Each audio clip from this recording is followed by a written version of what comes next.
안녕하세요. 정서적 아동학대에 대해서 발표하게 된 6조 안세진, 이혜영, 김현지, 서혜민, 박난영입니다. 지금부터 발표를 시작하겠습니다.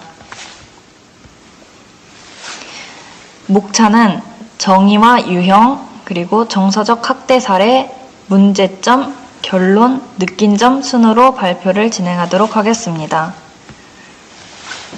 정서적 아동학대란 아동에게 지속적으로 정신적 고통을 주는 행위로 언어적 폭력, 감정적 학대, 무관심 등이 포함됩니다. 이는 아동의 심리적 발달과 정서에 심각한 영향을 미치는 매우 중요한 문제입니다. 다음으로는 정서적 아동학대에 대한 인지도 조사입니다. 보호자를 포함한 성인이 아동의 인성 발달에 손상을 입히는 행위를 정서적 학대라고 합니다.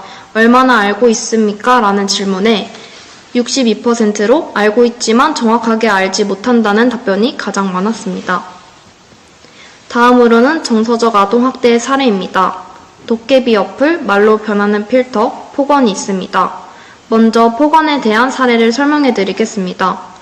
16살 길동이는 좋아하는 가수 콘서트를 가기 위해 학교에는 아프다고 말하고 조퇴를 한 뒤 콘서트에 갔습니다. 집에 들어오는 순간 엄마가 너 오늘 아파서 조퇴했다며 엄마는 거짓말하는 자식 키운 적 없어 나가라고 말했습니다. 이는 정서적 학대에 해당됩니다. 다음으로는 도깨비 어플입니다. 먼저 참고 영상을 시청하겠습니다.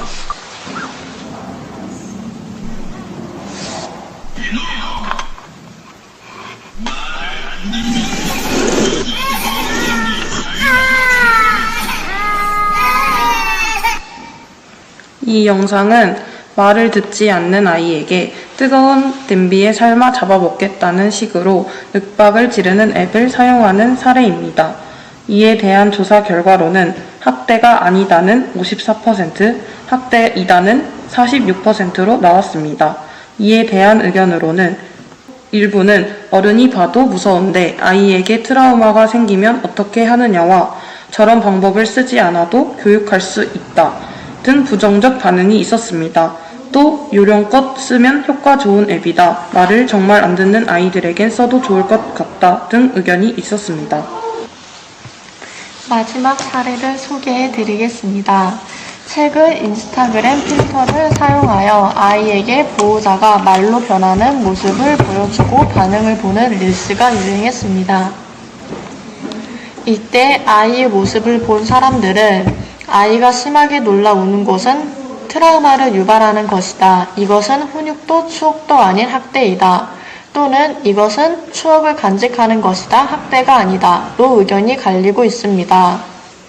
이에 대해 저희는 아이에게 공포심을 심어주는 상황이므로 정서학대에 해당한다 생각하여 사례를 조사하게 되었으며 50명을 대상으로 한 설문지에서 16%의 사람이 울 것을 인지하면서도 공포를 주는 것이므로 학대라는 결과가 나왔습니다. 정서적 학대에 관한 자세한 강의 영상, 참고 영상 시청하도록 하겠습니다. 자존감을 무너뜨리고 가족에 가장 큰 상처를 줘요.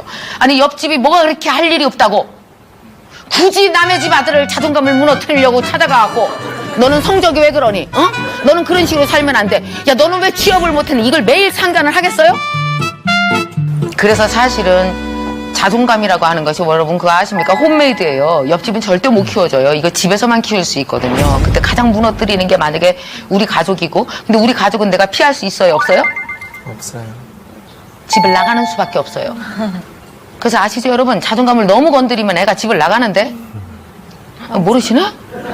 여러 명 가출했는데요. 자존감을 너무 건드리는 사람이랑은 못 사는데요. 여러분 직장인들 보십시오. 직장인이 그 직장을 다니다가 그 회사를 그만둬야 될 때는 언제 그만두는지 아세요? 자존감이 무너졌을 땐 못 다녀요. 너무 무시받는 거예요 그 회사에서. 다니면 다닐수록 아침부터 저녁까지 계속 자존감이 바닥을 쳐요. 계속 무시당하는 느낌이야. 저 사람이 나 사람 취급 안 해. 그러면 아무리 돈 많이 줘도 거기 다닐 수 있어요? 없어요?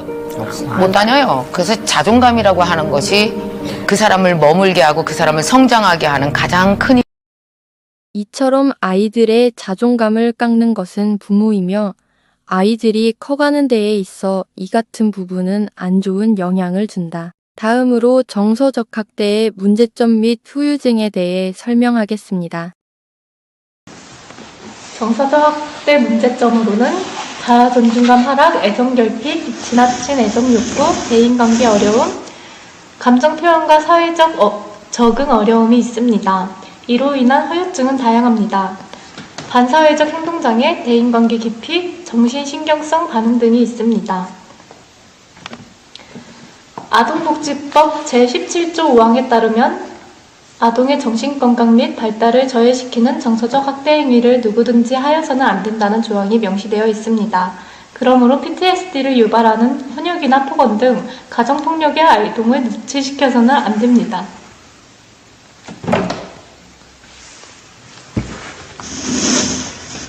저희 조 느낀 점에 대해서 얘기해 보도록 하겠습니다. 먼저 안세진은 정서적 학대는 흔히 무시되거나 간과되는 문제 중 하나라고 생각합니다.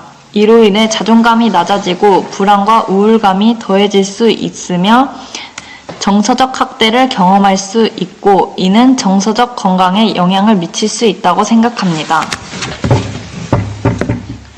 아동 학대 유형 중 정서적 학대에 초점을 맞춰서 조사하며 우리 일상에서 흔히 볼 수 있는 사례들이 많다는 걸 깨닫게 되었고 아동 학대에 대한 더 큰 관심과 경각심을 갖게 되는 기회가 되었습니다. 보호자에게 아동에 대한 존중과 건강한 훈육법을 일깨워주는 것이 아동 학대를 줄이고 안정적인 가족 관계를 형성하는 데 큰 도움이 될 것이라 생각합니다.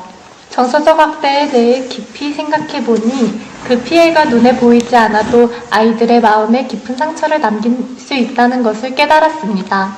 이런 학대가 아이들의 미래에 얼마나 큰 영향을 미칠 수 있을지 생각하니 매우 가슴이 아팠습니다. 정서 학대 환경에서 자란 아이는 많은 어려움을 겪을 수 있고 그 영향을 지속적으로 받을 수 있습니다. 사회 전체가 아동의 권리와 복지를 중요시하고 인식을 높이며 다양한 전문가의 도움을 받아 정서적으로 건강한 환경에서 자라 아이들이 건강한 성인이 되었으면 좋겠습니다.